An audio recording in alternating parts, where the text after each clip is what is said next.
बिस्मिल्लाहिर्रहमानिर्रहीम। अस्सलाम वालेकुम नाजरीन, मैं हूं जेएम जमाली और आप देख रहे हैं डिजिटल के सबसे बड़े चैनल न्यूज़ पाकिस्तान का प्रोग्राम ए टू जी।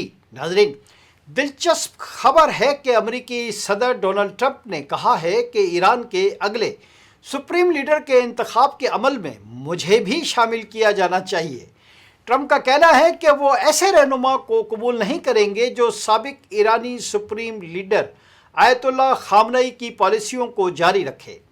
अमेरिकी मीडिया को दिए गए इंटरव्यू में डोनाल्ड ट्रंप ने कहा कि खामनई के बेटे मुश्तबा खामनई को ईरान का अगला सुप्रीम लीडर बनाने की कोशिश वक्त का ज़िया है और मैं इस इंतखाब को कबूल नहीं करूँगा।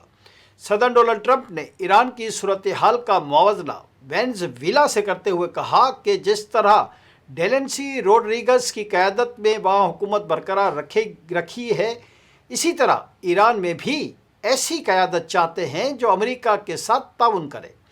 वाज़ेह रहे कि ईरान में सुप्रीम लीडर का इंतखाब 88 रुकनी मजलिस असेंबली ऑफ एक्सपर्ट्स करती है, जबकि ख़त्ते में जारी कशीदगी और हमलों के बायस नए रहनुमा के इंतखाब का अमल गैर यकीनी सूरत हाल का शिकार है।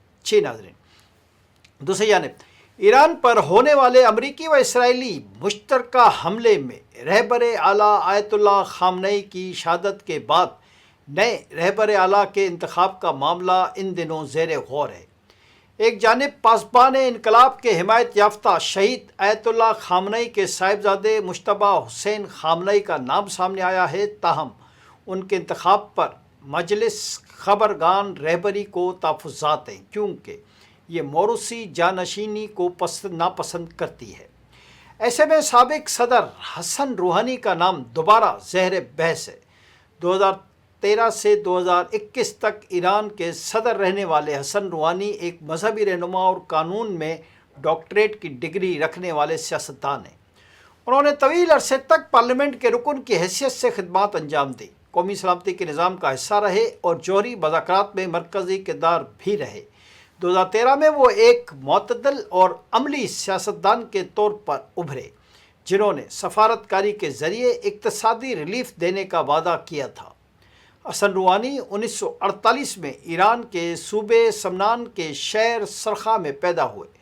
उन्होंने जुज़ा के मजहबी तालीमी निज़ाम में तालीम हासिल की। बाद अज़ां तेहरान यूनिवर्सिटी से कानून की तालीम हासिल की और 1990 में ग्लासगो कैलोडीन यूनिवर्सिटी से कानून में पीएचडी की डिग्री हासिल की।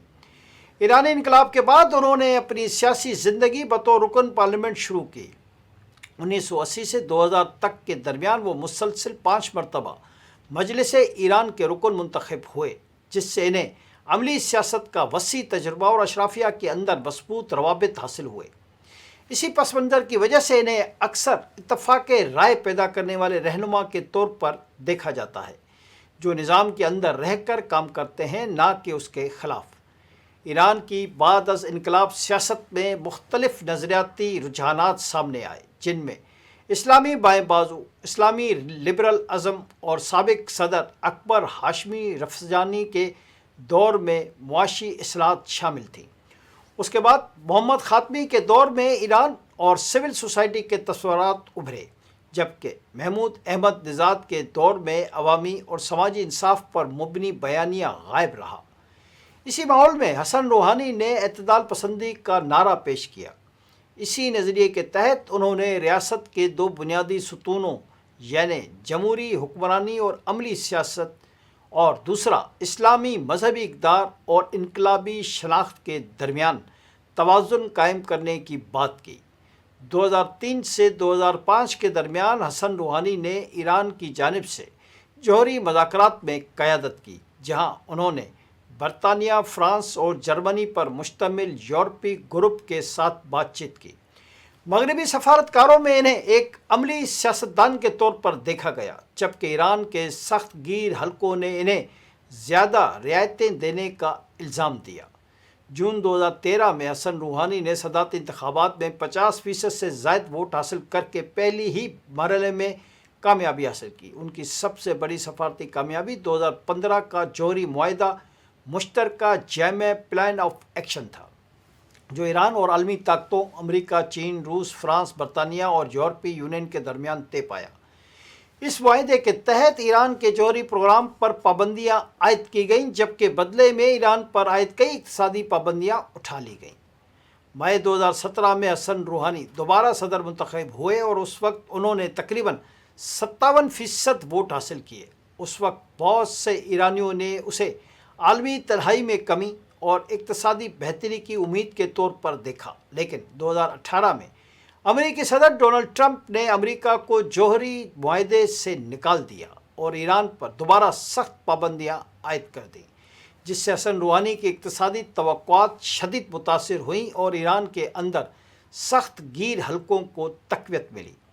حسن روحانی کی صدارت 2021 میں ختم ہوئی اور ایران کی سیاست میں قدامت پسند قوتوں کے غلبے کے بعد وہ بتدریج منظر عام سے غائب ہوتے چلے گئے۔ بعد ازاں وہ مجلس خبرگان رہبری کے رکن بنے، جو آئینی طور پر سپریم لیڈر کے انتخاب کا اختیار رکھتی ہے۔ تاہم جنوری 2024 میں عبوری کونسل نے انہیں دوبارہ اسی ادارے کے انتخابات میں حصہ لینے سے روک دیا تھا۔ گزشتہ ماہ فروری میں ہونے والے حملے کے بعد ایران عبوری انتظامیہ کے مرحلے میں داخل ہو گیا ہے۔ آئین کے مطابق جب تک اسمبلی آف ایکسپرٹس نیا سپریم لیڈر منتخب نہیں کرتی، اس دوران صدر مسعود پشکیان، چیف جسٹس غلام حسین محسنی ایجنی اور عبوری کونسل کے رکن علی رضا عرفی پر مشتمل عبوری قیادت ملک کے امور سنبھال رہی ہے۔ اسی دوران ایران کے سیاسی حلقوں میں جاری خاموش بحث میں ممکنہ امیدواروں کے طور پر حسن روحانی کا نام بھی دوبارہ سامنے آیا ہے۔ تجزیہ کاروں کے مطابق حسن روحانی کی ممکنہ واپسی اس بات کی علامت ہو سکتی ہے کہ ایران کا نظام اقتدار داخلی استحکام کے لیے اعتدال پسند چہروں کو شامل کرنا چاہتا ہے، یا پھر سیکیورٹی پر مبنی سخت پالیسی کو مزید مضبوط کرے گا۔ اس سوال کے جواب کی منتظر امریکہ، اسرائیل سمیت ساری دنیا ہی ہے۔ جی ناظرین، دوسری جانب ایران پر مسلط کی گئی جنگ میں ایک دوسرے پر حملوں کا سلسلہ بھی جاری ہے۔ دونوں طرف سے ایک دوسرے پر بڑے بڑے حملے کرنے کے دعوے کیے جا رہے ہیں۔ ایرانی پاسداران انقلاب نے دعویٰ کیا ہے کہ انہوں نے مشرق وسطیٰ میں جاری کشیدگی کے دوران اسرائیل کے بن گوریون ایئرپورٹ پر جدید خرمشہر 4 بیلسٹک میزائل داغے ہیں۔ پاسداران انقلاب کے مطابق آپریشن سچا وعدہ کی 19ویں لہر کے دوران گزشتہ روز 1 ٹن وزنی وار ہیڈ سے لیس میزائل طلوع آفتاب کے وقت تک تل ابیب کی جانب داغے گئے، جن کا ہدف بن گوریون انٹرنیشنل ایئرپورٹ اور اس کے قریب موجود اسرائیلی فضائیہ کا 27واں ایئر بیس تھا۔ پاسداران انقلاب نے بتایا ہے کہ ایران نے مغربی ایشیا کے خطے میں امریکی فوج کے 20 اہداف کو بھی نشانہ بنایا ہے، جن میں بحرین، متحدہ عرب امارات اور کویت میں واقع تنصیبات شامل ہیں۔ ایران نے خرمشہر 4 کو ملک میں تیار کیے گئے سب سے بڑے وار ہیڈ کا حامل قرار دیا ہے۔ ایرانی میڈیا کے مطابق خرمشہر 4 بیلسٹک میزائل 2000 کلومیٹر کی رینج تک مار کر سکتا ہے اور 1600 کلو گرام وار ہیڈ لے جانے کی صلاحیت رکھتا ہے۔ اس حملے کی مختلف تصاویر اور ویڈیوز مختلف سوشل میڈیا پلیٹ فارمز پر گردش کر رہی ہیں۔ حملوں کے بعد تل ابیب اور اس کے اطراف کے کم از کم 3 مقامات پر آگ لگنے اور نقصان کی اطلاعات سامنے آئی ہیں۔ دوسری جانب حملوں کی نگرانی کرنے والے مبصرین کے مطابق وسطی ایشیا میں مختلف مقامات پر ہونے والے دھماکوں میں ممکنہ طور پر خرمشہر 4 میزائل استعمال کیا گیا، کیونکہ اس میزائل میں کلسٹر وار ہیڈ نصب کرنے کی صلاحیت موجود ہے، جو ایک بڑے علاقے میں متعدد چھوٹے دھماکہ خیز مواد پھیلا دیتا ہے۔ جائے وقوع سے ملنے والی تصاویر اور ویڈیوز میں نقصان کے پھیلاؤ کا اندازہ بھی اسی ہتھیار کی مخصوص علامت سمجھا جا رہا ہے۔ دریں اثنا اسرائیلی افواج نے ان دعووں کو مسترد کرتے ہوئے کہا ہے کہ رات کے دوران داغے گئے تمام ایرانی بیلسٹک میزائل فضائی دفاعی نظام نے روک لیے۔